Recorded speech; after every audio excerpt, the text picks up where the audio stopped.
என் இனிய தமிழ் மக்களுக்கு என் முதற்கண் வணக்கம். என் குருநாதராகிய வேதாத்திரி மகரிஷிக்கும் என் வணக்கத்தை சொல்லிக்கொண்டு அவருடைய ஆசீர்வாதத்துடன் திருமந்திர மாலைக்கு விளக்கம் சொல்லலாம் என்று இருக்கிறேன். இன்றைக்கு நான் எடுத்துக்கொள்ளப் போகிற பாடல் என்னன்னா, எந்த நேரத்தில் தியானம் பண்ணணும் அப்படிங்கிறத பற்றி தான். என்கிட்ட சில பேர் கேட்டாங்க, இதுக்கு தகுந்த நேரம் என்ன அப்படின்னு. அவங்ககிட்ட சொன்னேன், 3 சந்தியா வேளை. சந்தியா வேளைன்னா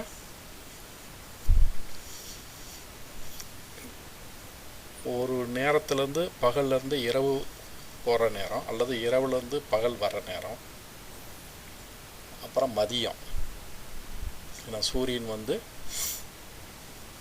உதிக்கிற நேரம் அது ஒரு சந்தியா வேளை. அப்புறம் நடு பகலில் சூரியன் தலை உச்சந்தலையிலிருந்து மேற்கு நோக்கி போகும், அதுவும் ஒரு சந்தியா வேளை தான். மாலை சூரியன் அஸ்தமானம் போகுது, அதுவும் ஒரு சந்தியா வேளை.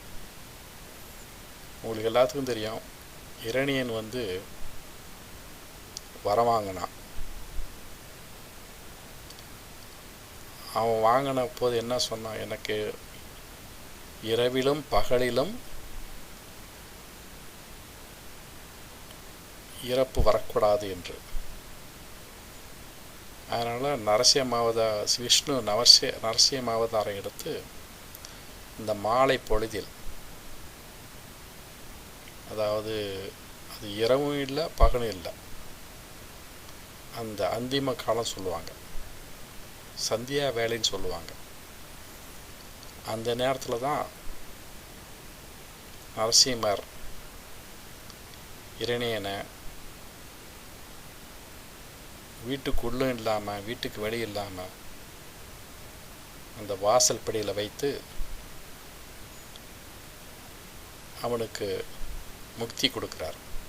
இந்த கதை எல்லாத்துக்கும் தெரியும். ஆனால் சந்தியா வேலை என்பது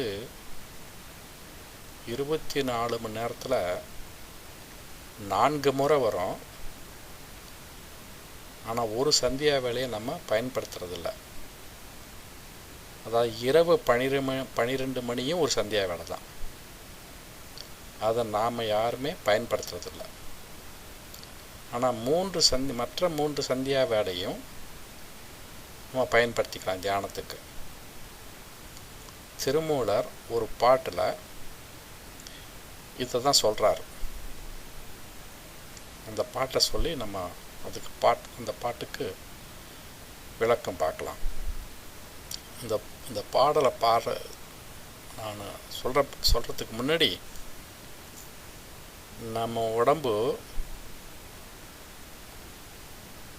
சமயத்தில் நோய்வாய்ப்படும் இல்லையா? அதற்கு காரணம் என்னென்னா, இந்த சித்த வைத்திய முறையிலையும் ஆயுர்வேத வைத்திய முறையிலும் நம்ம உடம்புல என்னென்ன இருக்குதுன்னா, எப்படி நம்ம உடம்பு எதனால் ஆனதுன்னா, வாதம் பித்தம் கபம், இந்த 3 குற்றங்களும் நமக்குள்ளே இருக்குது. அதாவது மனிதனாக பிறந்த எல்லாமே ஏதாவது ஒன்று ஓங்கி இருக்கும். அதான் 3 சமமாக இருந்துச்சுன்னா நோய் கிடையாதுன்னு அர்த்தம். வாதத்துக்குள்ள சில நோய்கள் வரும், கபத்துக்குள்ள நோய்களும் வரும், பித்தத்துக்குள்ள நோய்களும் வரும். நம்ம ஊரில் என்ன பண்ணுவாங்கன்னா, இப்போது சித்த மருத்துவர்கிட்ட போனோம்னா ஏதாவது உடம்பு சரியில்லைன்னு சொல்லிட்டு சித்த மருத்துவர்கிட்ட ஆயுர்வேத மருத்துவருக்கு போனோன்னு என்ன சொல்லுவாங்க, என்ன பண்ணுவாங்க, முதல்ல நாடியை பார்ப்பாங்க. நாடியை பிடிச்சி, கையில் இருக்க நாடியை பிடிச்சி பார்த்து அதிலிருந்து ஓகே உங்களுக்கு இப்போது பித்தம் அதிகமாக இருக்குது, அதுக்குள்ளே மருந்து தரேன் அப்படிம்பாங்க. இல்லைனா கபம் அதிகமாக இருக்குது அல்லது வாதம் அதிகமாக இருக்குது. இப்படி நம்ம உடம்பை பற்றி அவங்க என்ன அந்த குற்றம் எது அதிகமாக இருக்குது அப்படின்னு கண்டுபிடிப்பாங்க. அதிலிருந்து அதுக்கு இந்த மாதிரி சித்த மருத்துவத்தை மருந்தை கொடுப்பாங்க. அதெல்லாம் இப்போ கொஞ்சம் போயிட்டுருக்குது. ஏன்னா மருத்துவம், ஆங்கில மருத்துவம் வந்த பிறகு எல்லாம் மாத்திரை சாப்பிட்டுட்டு எப்படியோ நம்ம காலம் கடத்துகிறோம். ஆனால் அமெரிக்காவில் சித்த மருத்துவமும் ஆயுர்வேத மருத்துவமெல்லாம் கிடையாது. இந்தியாவில் அதெல்லாம் இன்னும் இருக்குது.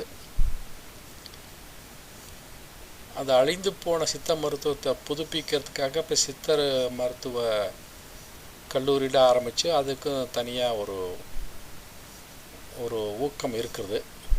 இப்போ கூட சமீபத்தில் ஏதோ கேள்விப்பட்டேன், கேரளாவில் சித்த மருத்துவமும் ஆயுர்வேத மருத்துவமும் சேர்ந்து அந்த மாதிரி ஒரு பட்டம் வாங்குகிற மாதிரி ஏதோ ஒரு கல்லூரி ஆரம்பிக்கிற மாதிரி நான் சமீபத்தில் கேள்விப்பட்டேன். ஏன்னா இதெல்லாம் நம்மளுடைய சொத்து. இதை காலப்போக்கு கொஞ்சம் மறைஞ்சு போச்சு. அப்புறம் அதை இப்போ புதுப்பிக்கணும்னு சொல்லிட்டு பல முயற்சிகள் நடந்து வருகின்றன. வரவேற்க ஒன்று. இந்த 3 தோஷம் சொல்லுவாங்க, இதுக்கு பேர் 3 தோஷா. வாத பித்த கபம், வாதம் பித்தம் கபம் என்ற 3 குற்றங்கள். இந்த 3 குற்றங்கள் நம்ம உடம்புலேருந்து போகணுன்னா, அதாவது போகணுங்கிறதுல எப்படின்னா முழுதுமாக மறைந்து போகிறதில்ல. இந்த 3ஐயும் சமப்படுத்தணும். அதுதான் அதில் உள்ள ரகசியம். சமப்படுத்திட்டோம்னா நோய் இருக்காது. ஒவ்வொருத்தவங்களுக்கும் ஏதாவது ஒரு காம்பினேஷன் கூட இருக்கும். இப்போ வாதம் பித்தம் காம்பினேஷன் அதிகமாக இருக்கும், அல்லது பித்த வாய்வு வாதம் பித்தா கபம் காம்பினேஷன் அதிகமாக இருக்கும். அது சித்த மருத்துவர்கள் தான் நாடி பிடிச்சி சொல்ல முடியும். நம்மளால் அவ்வளோதான் கண்டுபிடிக்க முடியாது. இப்போ தலை வலிக்குதுன்னா அதுக்கு அதிகமாக என்ன சொல்கிறது, பித்த உடம்புன்னு சொல்லுவாங்க. வாந்தி வந்ததுன்னா தலைவலி நின்றுடும் சில பேர்த்துக்கு. கபம் கட்டுறது சளி பிடிக்கிறது இல்லையா. வாதங்கிறது வாய்வு அப்படிங்கிறாங்க. எங்கேயாவது போய் வாய்வு அடைச்சிக்கிச்சுன்னா அது வாதம் சம்பந்தமானதுன்னு சொல்கிறாங்க. இந்த இது இழுக்கிறது அதெல்லாம் வாத சம்பந்தமானது. அதுக்குன்னு உணவுன்னு இருக்குது.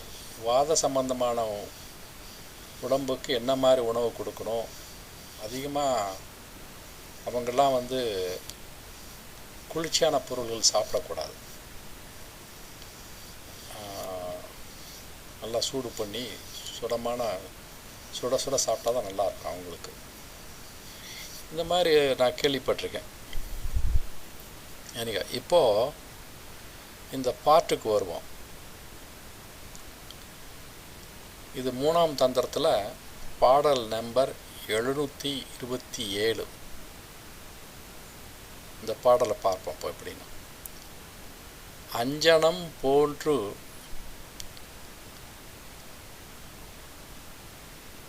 உடலை அருமந்தியில், அஞ்சனம் போன்று உடலை அருமந்தியில் வஞ்சக வாத வஞ்சகவாதம் அரு மத்தியானத்திற் செஞ்சிறு காளையிற் செய்திடும் பித்தரும் நன்று சொன்னோம் நரை திரை நாசமே. இப்போது ஒவ்வொரு அடிக்கும் விளக்கம் பார்க்கலாம். அஞ்சனம் என்றால் குற்றம். இந்த 3 குற்றங்கள் உடல் கொண்ட உடம்பு. அதில் அருமந்தியில், அதாவது அரும்னா நம்மளை விட்டு போகிறது, அந்த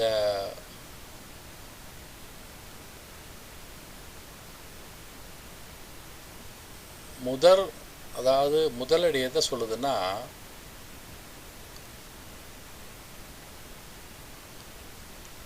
அதாவது அந்தி பொழுதுனா மாலை பொழுது.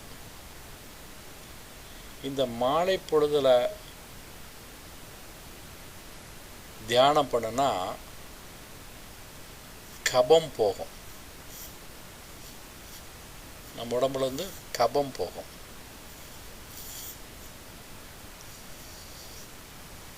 கபம் குறையும், போகும்னு சொல்ல முடியாது, குறையும், அந்த குறிப்பிட்ட விகிதத்துக்கு வரும்.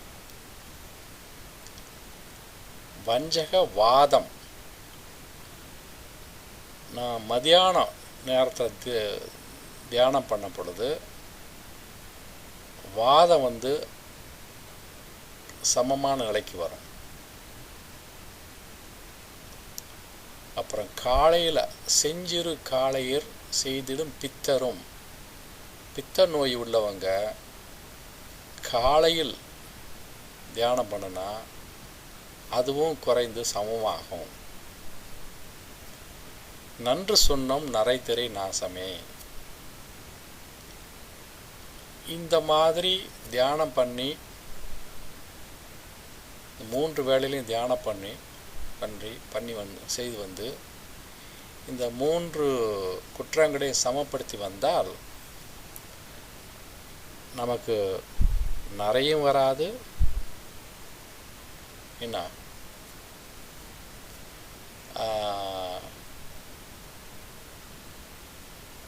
திரைன்னா உடம்புல இந்த ரிங்கிள்ஸ், அதாவது சுருக்கம் சொல்லுவோம்ல, முக சுருக்கம்லாம், அதெல்லாம் வராது. நரை திரை நாசமே. அதான் இளமை பொலிவோட ரொம்ப நாளாக இருக்கலாம், நிறையும் வராது. பித்த நிறையும் சொல்லுவாங்க. இப்போ எங்கள் வீட்டிலலாம் எல்லாத்துக்கும் பித்த நிறை. சிறு வயசுலேயே எல்லாத்துக்கும் கொஞ்சம் முடி, எனக்கு அது மாதிரி தான், முடி கொஞ்சம் சிறு வயசுலேயே அங்கங்கே வெள்ளை முடி இருந்து வச்சுங்களேன். இப்போ நிறையா வந்துருச்சு, ஆனால் எனக்கு வயசாகிடுச்சு. எங்கள் வீட்டில் எல்லா அண்ணாங்களுக்கும் இருந்தது. அதான் நரை திரை நாசமே. இதெல்லாம் ஒரு வேளை இந்த பயிற்சியெல்லாம் அப்போ சிறு வயசுலேருந்து பண்ணிட்டு இருந்தால் அதனுடைய ஏதாவது கொஞ்சம் பலம் இருந்திருக்கலாம். எனிகா, ஸோ இந்த 3 வேளையிலையும் தியானம் பண்ணணும் அப்படின்னு தான் இந்த பாடல் மூலமாக அவர் சொல்கிறார். நான் முதல்ல என்னென்னா 1978, அப்போ எனக்கு 28 வயசாச்சு. அப்போது டிஎம் கற்றுக்கிட்டேன். அப்போ அவங்க சொன்னது காலையிலையும் மாலையிலையும் 2 வேளை 20 நிமிடம் செய்யணும், இந்த தியானம் செய்யணும் அப்படின்னு சொன்னாங்க. அப்போ நான் ஒழுங்காக செஞ்சுட்டு தான் வந்தேன். நல்லா இருந்தது. ஆக்சுவலி மதியானம் செய்கிறதுங்கிறது கொஞ்சம் கஷ்டம். ஏன்னா வேலைக்கு போகிறோம். வேலைக்கு போகும்போது சாப்பிட்றதுக்கு கொஞ்ச நேரம் தான் நமக்கு நேரம் கிடைக்கும். சாப்பிட்றதுக்கு முன்னாடி தான் தியானம் பண்ணி ஆகணும், அதுக்கு நேரம் கிடைக்காது. இப்போ வியாபாரம் பண்ணுறவங்களோ அல்லது வீட்டில் இருக்கவங்களோ அவங்களாம் செய்யலாம். அவங்கவுங்களுடைய வசதி பொறுத்து தான் செய்ய முடியும் மதியான வேலை. ஆனால் காலை வேலையும் மாலை வேலையும் செய்யலாம். அப்புறம் இன்னொரு விஷயம் நான் ஒன்று சொல்கிறேன். இதில் என்னென்னா, இன்னொரு வேலை 4வது வேலை சொன்னேன்ல, அந்த இரவு 12 மணிக்கு, அந்த நேரத்தில் தமோகுணம் மிகுந்து எல்லாம் தூங்கிட்டு இருப்பாங்க இல்லையா?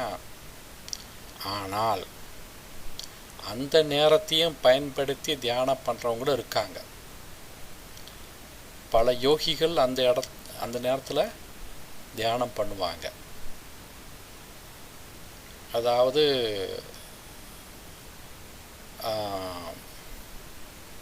இதில் சிவயோகிகள் அவர்களுக்கு ரொம்ப கொஞ்சம் அதிகமான அந்த பற்று உள்ளவங்க, அதாவது சன்னியாசி, இந்த யோகி, இவங்கெல்லாம் என்ன பண்ணுவாங்கன்னா இரவு 12 மணிக்கு தியானம் பண்ணுவாங்க. அது கேட்குறதுக்கு சில சமயத்தில் அவங்க என்ன பண்ணுவாங்கன்னா இன்னும் இரவு 12 மணிக்கு மயானத்தை கூட போய் பண்ணுவாங்க. மயானத்தில் பண்ணுவாங்க. ஒன்று சொல்கிறேன், இன்னொரு பாட்டு சொல்கிறேன் கேளுங்க, வேடிக்கையாக இருக்கும். இந்த பாட்டு கேட்டிருப்பீங்க. கங்காளன் பூசும் கவச திருநீற்றை மங்காமல் பூசி மகிழ்வேராமாகில் தங்கா வினைகளும் சாரும் சிவகதி சிங்காரமான திருவடி சேர்வாரே அப்படின்னு ஒரு பாடல். அதுவும் திருமந்திரம் தான். கங்காளன் என்றால் என்ன? சிவபெருமானுக்கு கங்காளன் என்று பெயர். அவர் ஏன் அந்த பெயரை வச்சிருக்காருன்னா, கங்காளன் என்றால் மண்டை ஓடுகளை மாலையாக அணிந்த சிவபெருமான். இப்போ நடராஜ உருவத்தை நல்லா ஒத்து பார்த்தீங்கன்னா ஒரு மாலை போட்டிருப்பார். அது ஒன்றும் ருத்ராட்ச மாலை கிடையாது, அது மண்டை ஓடு மாலை. இந்த மண்டை ஓடு மாலையை போட்டுக்கிட்டு தான் அப்புறம் தலையில் என்ன வச்சுருக்காரு, வராகன் கொம்பு, ஒரு மண்டை ஓடு, என்ன உள்ளுக்குள்ளே தலையில் கங்கா, இளம்பிறை, மயிலிறகு, கொக்கிறகு, ஊமத்தம்பூ, கொன்றைப்பூ, இத்தனையும் தலைமையில் வச்சுருக்கார். அந்த சடாமுடியில் வச்சு கட்டி வச்சுருப்பார். அதை கீழே விழுவாமல் இருக்கிறதுக்கு ஒரு பாம்பை வச்சு சுற்றி கட்டி முடிச்சு போட்டுருவார்.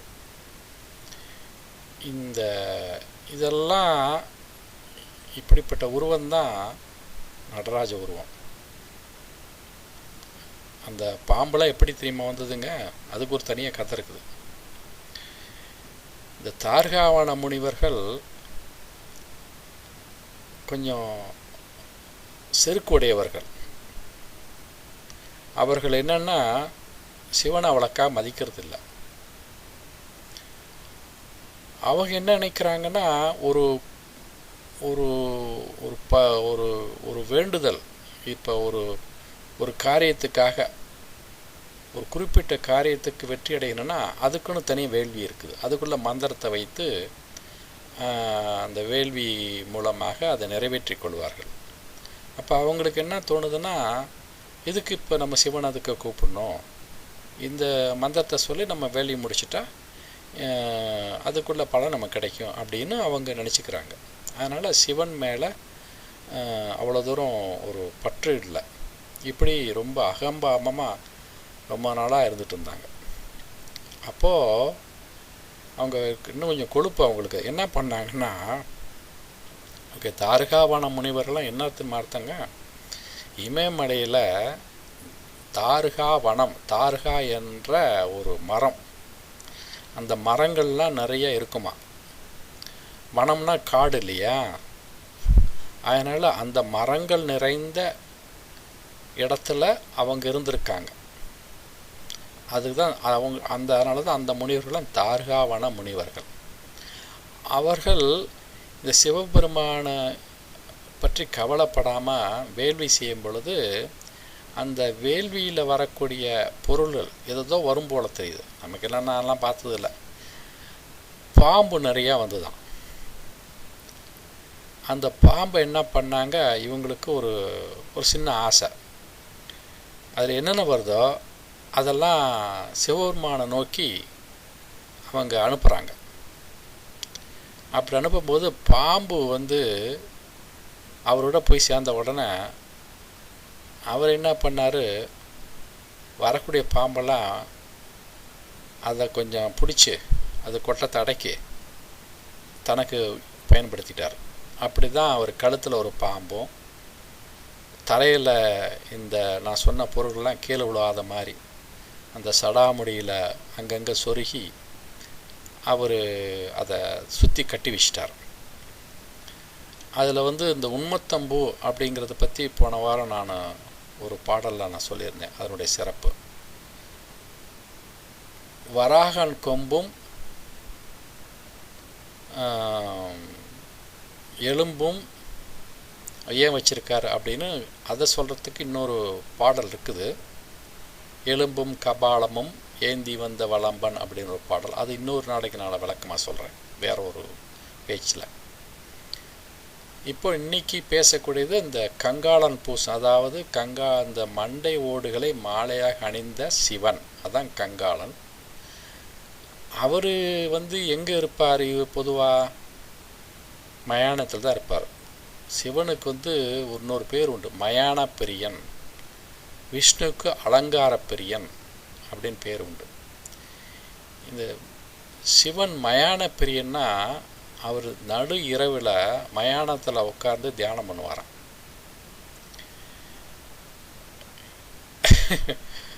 அவருக்கு பிடித்தமான இடம் இந்த சீரியல் ஒன்று வருது இல்லையா, இந்த சிவம்ங்கிற சீரியல் விஜய் டிவியில். அதில் ஒரு காட்சி வருது. தக்ஷன் மகளை தாட்சாயினியை திருமணம் செய்து கொண்ட பிறகு கைலாயத்தை கூட்டு போகிறார். கூட்டு போகும்போது அந்த வழியில் முதல்ல போகும்போது ஒரு மயானம் வருது. அந்த வழியாக பேசாமல் நடந்து போகலாம்ல, அங்கே இல்லை, அப்படி இல்லை. அவர் அந்த இடத்துல நின்று இந்த இடம் தான் எனக்கு ரொம்ப பிடித்தமான இடம் அப்படின்னா அவகிட்ட சொல்கிறார். தாக்ஷாயின்கிட்ட சொல்கிறாரு. அவள் பிரஜாபதி தச்சனுடைய மகள், அரண்மனையில் சுகமாக வாழ்ந்தவ. அவகிட்ட போயிட்டு இந்த இடம் தான் எனக்கு பிடித்தமான இடம்னு சொல்லிட்டு அங்கேருந்து விளக்கம் கொடுக்குறாரு. நாங்கள் சிறு வயசில் இந்தியாவில் இருக்கும் பொழுது இந்த பக்கத்து ஊரில், எங்கள் ஊரில் தியேட்டர் இல்லை, பக்கத்து ஊரில் ஒரு 3 மைல் தூரம் தியேட்டர் இருக்கும், சினிமா தியேட்டர். அங்கே போய் மூவி பார்த்துட்டு வருவோம். சினிமா பார்த்துட்டு வரும் பொழுது அந்த போகிற வழியில் ஒரு சுடுகாடு இருக்குது. அந்த சுடுகாடை போகும்போதும் சரி வரும்போதும் சரி, போகும்போது கொஞ்சம் வெளிச்சம் இருக்கும், திரும்பி வரும்போது இருட்டிடும். அந்த இடத்துக்கு திரும்பி வரும்பொழுது தனியாக நான் போனதில்லை, ஏதோ சில நண்பர்களோடு தான் போவோம். அந்த இடத்துக்கு வரும்போது கண்ணை மூடிட்டு வேகமாக நடந்து வந்துடுவோம். ஏன்னா அது உள்ளுக்குள்ள ஒரு நம்மளை அறியாமல் வரக்கூடிய அந்த பயம், அந்த இடத்துக்கு வரும்போது மட்டும் வேகமாக நடந்து வந்துடுவோம், அந்த பக்கம் பார்க்க விட மாட்டோம். இதுதான் நம்ம இயற்கை நம்ம. ஆனால் இவர் என்னன்னா அந்த இடத்துல நின்று அதுக்கு ஒரு பெரிய விளக்கம் கொடுக்குறாரு. இதுதான் எனக்கு பிடித்தமான இடம் அப்படின்னு சொல்லி. அது மட்டும் இல்லை, அடிக்கடி சாம்பல் எடுத்து பூசிக்குவார். அவருக்கு ஒரு தடவை பிரம்மாவுக்கு ஏதோ தொல்லை கொடுத்தா, அவருடைய அந்த என்ன சொல்கிறது, இந்த ஒரு தலையை கிள்ளி எரிஞ்சிட்டார் இல்லையா. அப்போது என்ன ஆச்சுன்னா அது பிரம்மகத்தி தோஷம் சொல்லிட்டு அந்த தோஷத்தை போக்கிறதுக்காக அவர் 12 வருட காலம் மயானத்திலேயே இருந்தார் அப்படின்னு சொல்லி ஒரு வரலாறு இருக்குது, ஒரு புராண கதை இருக்குது. அப்போ மயானத்தில் 12 வருஷ காலம் தியானம் பண்ணி அந்த தோஷத்தை போக்குனாராம். அப்போது மயானத்தில் நமக்கு கிடைக்க, அவருக்கு என்ன அப்போ என்ன கிடைக்கும்? இதாக கிடைக்கும், விபூதியாக கிடைக்கும்? விபூதி கிடைக்காது இல்லையா. அங்கே கிடைக்கக்கூடியது அங்கே மனிதனுடைய எரிந்த சாம்பல் தான் கிடைக்கும். அந்த சாம்பல் எடுத்து பூசிக்குவார். மண்டை ஓடுகளை மாலையாக போட்டுக்குவார், அந்த சாம்பலை எடுத்தும் பூசிக்குவார். இயற்கையாக நம்ம பூசிக்கிற விபூதிலையும் சாம்பல் இருக்குது. அது எப்படின்னா பசுமாட்டு சாணத்தில் இருந்து செய்யறது. அந்த சாணத்தை எடுத்து உருட்டி அதை பூமிக்குள்ளே போட்டு நல்லா நல்லா நெருப்பு ஊட்டி பூமிக்குள்ளே போட்டு அதை வேக வச்சு, அதை என்னன்னா வேக வச்ச பிறகு அது அப்படியே நல்லா பவுடர் மாதிரி ஆகிடும். அந்த பவுடரை வந்து தூள் பண்ணி அதில் மூலிகை சூடம் இதெல்லாம் கலந்து தான் நம்ம பூசிக்கிற அந்த திருநீர் வருது. அந்த சூடம் மூலிகை அதெல்லாம் கலக்கிறதுனால அந்த பசுமாட்டு சாணத்துலேயே மருத்துவ குணம் இருக்குது. அதில் இதுலேயும் கலப்பாங்க, சில மூலிகைலாம் கலப்பாங்க, சூடம் நிச்சயமாக கலப்பாங்க. இதெல்லாம் சேர்ந்து அந்த பவுடர்லாம் நல்லா சுத்தமாக அது ஒரு பக்குவப்படுத்தி நல்லா ஃபைன் நம்ம பவுடராக, அதாவது நல்லா தூள் பண்ணி அதை தான் நம்ம பூசிக்கிறோம். அப்படி பூசிக்கிட்டால் நம்ம உடம்புல இருக்கிற எல்லா நோயும், இப்போ உடம்பு வலின்னா எந்த இடத்துல வலிக்குதோ நீங்கள் விபூதி எடுத்து பூசுங்க, நல்லா நல்லா தேய்ச்சி விடணும். ஏன் தேய்ச்சி விடணும் சொல்லணும்னா, அது தேய்க்க தேய்க்க நல்லா உடம்புக்குள்ளே அந்த தோலுக்குள்ளே உள்ளே போயிடும். அப்புறம் பாருங்கள் நல்லா ஒரு அதுக்கு அந்த வலி போயிடும். ஏன்னா நான் அடிக்கடி பண்ணுவேங்க, நான் இந்த மருந்து போட்டு பார்ப்பேன், இந்த லோஷன் இருக்குல்ல ஏதாவது பெயின் கில்லர், அதை நான் போட்டு பார்ப்பேன். போகலன்னு வச்சுங்க, 2 நாள் போகலன்னு வச்சுங்க, அப்புறம் வீட்டில் இருக்க விபூதி எடுத்து நல்லா தேய்ச்சிட்ருவேன். அப்புறம் அது போயிடும். அதிசயமாக இருக்கும். ரொம்ப பல சமயத்தில் நான் செஞ்சுருக்கேன். ஏன்னா அதெல்லாம் மருத்துவ குணம் இருக்குது. இது மருத்துவ குணத்தை வச்சு தான் அதை கடவுளுக்கு சொல்லி நம்ம பூசிக்கிறோம். அவரும் எப்போ பார்த்தாலும் அதை பூசிக்கிட்டே இருப்பார். இப்போது மயானத்தில் இருக்கும்போது அந்த இது கிடைக்காது. அதனால் அங்கே இருக்கிறது என்னென்னா சாம்பல், எந்தோடைய சாம்பல், மனிதனை எரித்த சாம்பல் தான் இருக்கும். அதையும் எடுத்து பூசிக்குவார். இந்த ஒரு காட்சியை இந்த ஹிந்தி படத்தில், ஹிந்தி மொழியில் ஒரு இது எடுத்தாங்க, என்னன்னா அது பேருடா சிவமகாபுராணம். அதில் ஒரு காட்சியை காமிக்கிறான். எப்படின்னா, ஒரு அரக்கனை வந்து அவர் நெத்திக்கண்ணில் எரிக்கிறார். எரித்த உடனே அங்கே அதுக்கு அவருக்கு காலுக்கு கீழே அந்த அரக்கனுடைய அந்த சாம்பல் இருக்குது. அதை எடுத்து அப்படியே பூசிக்கிறார் உடம்பு பூராம. எனக்கு ஆச்சரியமாக இருந்தது அந்த காட்சியை பார்க்கும்போது. நம்ம கேள்வி தான் பட்டிருக்கோம், அந்த மாதிரி ஒரு காட்சி எடுத்தால் தான். அப்புறம் இந்த இதை வந்து பின்பற்றி தான் இந்த அகோரிகள்லாம் சாம்பலை பூசிக்கிறாங்க. ஏன்னா அவங்க என்ன சொல்கிறாங்கன்னா, இந்த சாம்பலை பூசிக்கிட்டால் எந்த நோயும் வராது, கிட்ட கொசு கூட வராது அப்படிம்பாங்க. ஒரு யூடியூப்பில் அதை பார்த்தேன். அதை அந்த சாம்பலில் இன்னொன்று வேடிக்கை சொல்கிறேன் கேள்வி. இதை உங்களுக்கு கேள்விப்பட்டிருக்க மாட்டேங்க. நம்ம வந்து நம்ம உறவினர்களை எரித்த பிறகு அதில் உள்ள கொஞ்சம் அஸ்தின்னு சொல்கிறோம்ல, அதை ஒரு கலசத்தில் எடுத்து ஒரு சட்டியில் எடுத்துகிட்டு போய் அதுக்கு சடங்கு செய்வோம். அதாவது ஓடுகிற வாட்டரில் தண்ணியில் வந்து கரைச்சி விட்டுருவோம். அவருடைய ஆத்மா சாந்தையிடுன்னு அப்படி சொல்லி அதை முடிச்சிடுறோம். எப்படியோ அதை கரைக்கணும் இல்லைங்களா, அதை வச்சக்கூடாது, வீட்டுக்கு கொண்டு வரக்கூடாது இல்லையா. இந்த ஊரில் அமெரிக்காவில் என்ன நடக்குதுன்னா, அதை பற்றி அந்த சாம்பலில் என்ன இருக்குது அப்படின்னு ரிசர்ச் பண்ண ஆரம்பிச்சிட்டாங்க. அதுக்கு அதில் என்ன கண்டுபிடிச்சாங்கன்னா, கார்பன் அதிகமாக இருக்குது அப்படின்னு கண்டுபிடிச்சாங்க. அதாவது 15% கார்பன் இருக்குது, மீதி கால்சியம், பாஸ்பரஸ் இப்படி மற்றதெல்லாம் இருக்குது. எலும்புலாம் கால்சியம் தான். இந்த பவுடராக இருக்கிறதுல தான் கார்பன் நிறையா இருக்குது அப்படின்னு கண்டுபிடிச்சாங்க. அப்புறம் அவங்களுக்கு புத்தி எப்படி வேலை செஞ்சதுன்னா, கார்பன்னா அதனுடைய இப்போ வைரம்லாம் கார்பனில் செஞ்சது தான். வைரம் எப்படி வந்து தெரியுங்களா, எரிமலையெல்லாம் வருதில்ல, வால்கனோஸ், பல எரிமலைகள்லாம் நிறைய பல காலத்துக்கு முன்னாடி வருதில்ல, அப்போது அந்த அதிலிருந்து மரங்கள்லாம் எரியப்பட்டு பல காலமாக பல வருஷ காலம் அப்படியே பூமியில் இருக்கும். அப்புறம் அந்த பொருள் இருந்து தான் வைரம் வருது அப்படின்னு சொல்லி கண்டுபிடிச்சிருக்காங்க. இப்போது இந்த ஒரு மனிதனுடைய சாம்பலை வச்சு கிட்டத்தட்ட 1 கேரட் டைமண்ட் செய்யலாமா. அந்த கார்பனில் இருக்கிற, ஏன்னா கார்பனை தனியாக பிரித்து அதிலேருந்து 1 கிலோ, ஒரு கேரட், ஒரு மனிதனுடைய சாம்பல் 2 கிலோ வரலும் வெயிட் வரும். அதனுடைய எடை வந்து 2 கிலோ. அதில் சாம்பலை மட்டும் தனியாக பிரிக்கணும். எலும்பெல்லாம் தனியாக எடுத்துகிட்டு சாம்பலை மட்டும் தனியாக பிரித்து அதில் ப்ராசஸ் பண்ணி கார்பனை தனியாக பிரிக்கணும்.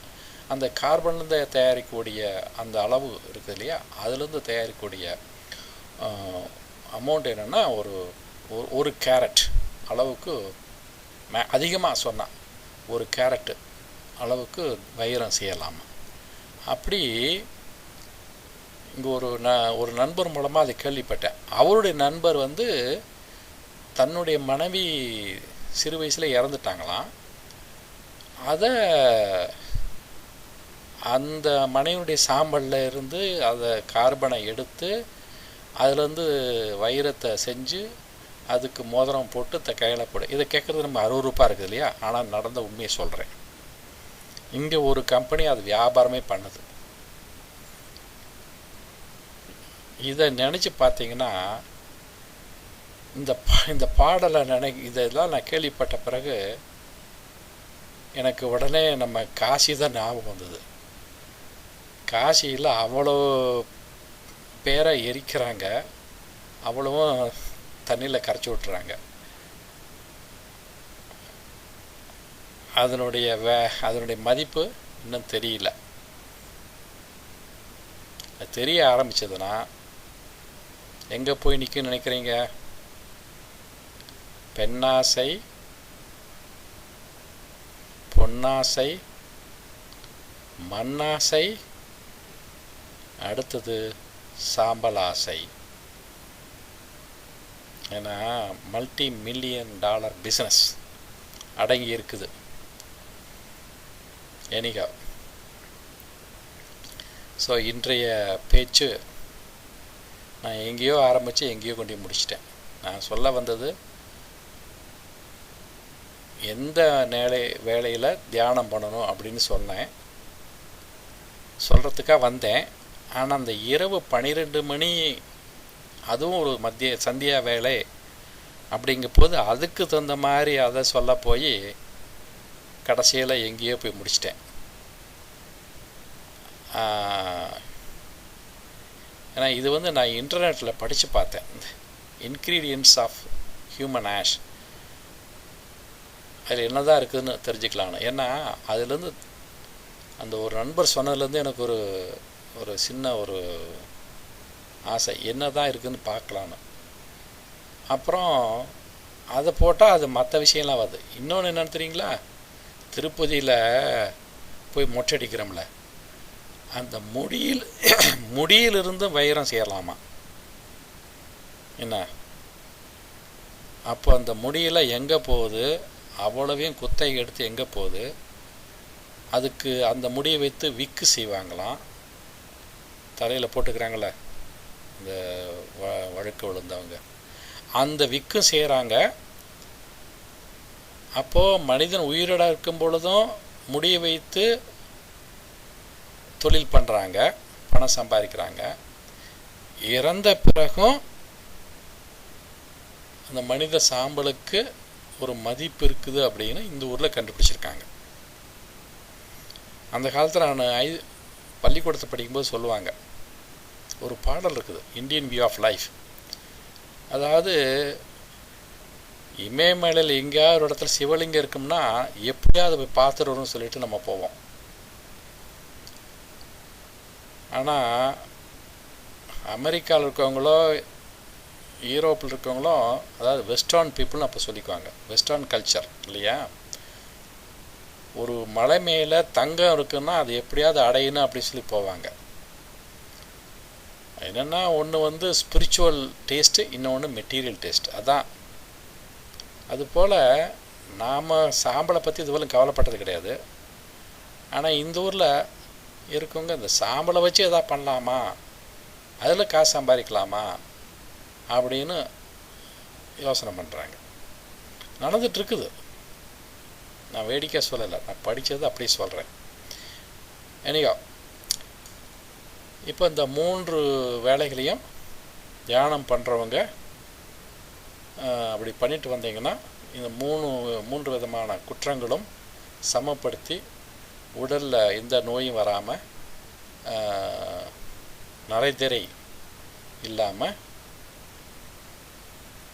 நீண்ட காலம் வாழ முடியும் என்று சொல்லிக்கொண்டு இத்துடன் இன்றைய பேச்சை முடித்துக் கொள்கிறேன்.